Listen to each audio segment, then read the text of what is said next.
立法院衛環委員會今日早起是臨時來改換議程，要求衛福部等等的主管機關報告這個中聯地甘油的事件。也毋過，這會期還未開始，朝野的立委就吵到要變過啊！那也是認為講應該就愛先追查真相，才會當補破網來修法。也那立也是認為講會當先修涉案法。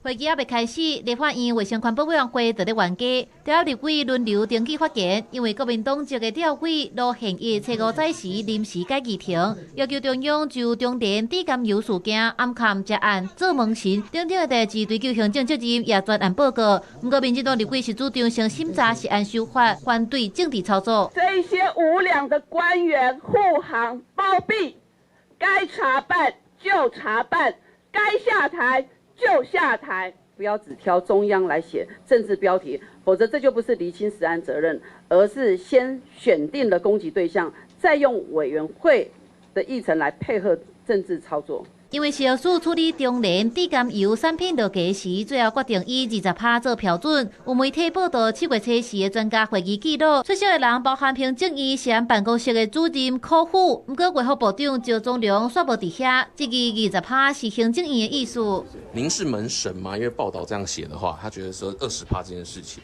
專家會議的過程當中，那麼也考慮到其他國家的一些原則，大家一起所討論出來的做成的決議。也那大同甲中聯的獨家原油提登去，煞無通報。大同公司的副總蔡東林佇風波了後，頭一屆出現佇立法院，閣挑工甲黃豆粗油、甲黃豆沙拉油放佇桌頂。趙忠良是閣再重新強調，大同買半成品獨家粗油是無佇通報的範圍內底。本評比標準是針對食用油脂，而這一次的爭議對象是脫焦原油。那麼它並不是食用油脂。